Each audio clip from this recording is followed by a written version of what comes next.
علامہ ساگر صاحب آپ فرمائیں کہ حضور علیہ الصلوۃ والسلام کے یہ جان نثار ساتھی حضرت سیدنا صدیق اکبر رضی اللہ تعالیٰ عنہ، جب سے آپ نے اسلام قبول، حضرت سیدنا صدیق اکبر رضی اللہ تعالیٰ عنہ تھے، تو جب سے آپ نے اسلام قبول کیا اس وقت سے لے کر اس وقت تک جب حضور علیہ الصلوۃ والسلام اس کائنات سے ظاہری طور پر پردہ فرما چکے، اس پورے پیریڈ میں، اس پورے زندگی کا جو ایک حصہ ہے، اس کے اندر جو حضرت سیدنا صدیق اکبر رضی اللہ تعالیٰ عنہ کی دینی خدمات ہیں اس کے بارے میں تھوڑی سی روشنی ڈالیں۔ جی رحیم، میں پہلے شکریہ ادا کرنا چاہوں گا راشد بھائی کا اور 72 کا نیوز کا، کہ جس نے ہمیں حضور علیہ الصلوۃ والسلام کے غلاموں کی شان بیان کرنے کا موقع ہمیں ملا۔ اور آپ کی شخصیت یہ دیکھ لیں کہ حضور علیہ الصلوۃ والسلام کے غلاموں میں شمار کیا جائے تو آپ جیسا فدائی نہیں ملے گا ہمیں۔ اگر آپ کا دوستانہ ماحول میں دیکھا جائے، آپ 4 یاروں میں شمار کیا جائے تو آپ کی وفا کسی کوئی ترازو نہیں ملے گا جس میں آپ تول سکیں۔ اور اس کے بعد جہاں لگانے کی، جان پیش کرنے کی بات آتی ہے تو اور ہمیں کوئی دوسری مثال نہیں ملے گی۔ جب حضور نے فرمایا کہ ایک جنگ کے لیے تیاری کا سامان چاہیے تو آپ ایک ہاتھ پھیر کر دیواروں پر سامان دیکھتے ہیں کوئی رہ تو نہیں گیا۔ سوئی تک کی جو نوبت ہے وہ بھی گھر میں نہیں رہنے دی کہ حضور نے ہمیں حکم دیا ہے اور ہم نے جہاد کے لیے تیار ہونا ہے۔ اس نے حضور علیہ الصلوۃ والسلام کی حضرت صدیق اکبر رضی اللہ عنہ انہوں نے اپنی جان، مال، سب کچھ پیش کیا ہے۔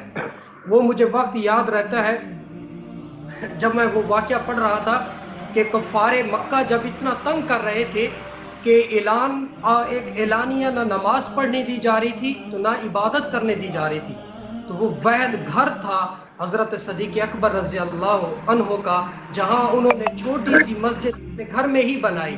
وہ پہلی مسجد تھی جہاں آپ تلاوت بھی فرماتے اور ساتھ نمازیں بھی پڑھتے۔ جب آپ تلاوت فرماتے تو دیگر جتنے بھی لوگ تھے جو دین کی طرف آنا چاہتے تھے وہ آپ کے گھر جمع ہوتے اور آپ وہاں ان کو قرآن پڑھ کر درس کی صورت میں دیتے۔ تو یہ بھی کفاروں کو گوارا نہ تھا۔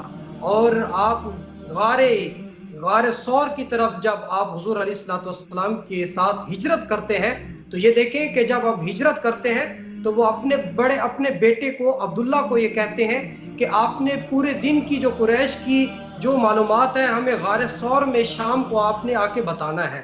اور اس کے بعد ایک صحابی عامر بن فریہ رضی اللہ عنہ یہ بکریاں چرایا کرتے تھے۔ آپ کو حکم دیا گیا کہ جب بکریاں چراؤ تو شام کو غار ثور کی طرف لے کے آنا اور ہمیں دودھ دینا ہے۔ اور اسی طرح حضرت صدیق اکبر رضی اللہ عنہ نے اپنی بیٹی حضرت اسماء رضی اللہ عنہا ان کو حکم دیا کہ آپ شام کا کھانا بنا کر غار ثور میں ہمیں دے کر جانا ہے۔ اور آپ کی شخصیت جہاں بھی دیکھ لیں، اگر خلافت کے وقت کے حساب سے دیکھ لیں تو آپ کو ملے گا کہ انہوں نے امت کو جوڑا ہے، بٹتے ہوئے لوگوں کو پھر ایک ساتھ ایک پلیٹ فارم پہ جمع کیا ہے۔ آپ نے پہلی بات کی کہ یہ حکومت اور وہ مدینے کی ریاست بنانا چاہتے ہیں۔ میں راشد بھائی آپ کو یہ بتا دوں، اگر ریاست مدینہ بننی ہے تو وہ خلافت کے طرز پہ بنے گی، بالکل یہ 25 کے ووٹوں پہ یا مشین کے حساب سے نہیں بنے گی۔ یہ تو جس کو چاہ وہ حکومت دے دی۔ اگر ان جیسی حکومت اگر چاہیے تو پہلے ہمیں خلافت کو دیکھنا چاہیے۔ ہماری کتنے خلافتیں میں جتنے بنو امیہ کی دیکھ لیں، جتنی بھی دیکھ لیں، وہاں ہم مسلمان کتنے خوشحال رہے ہیں۔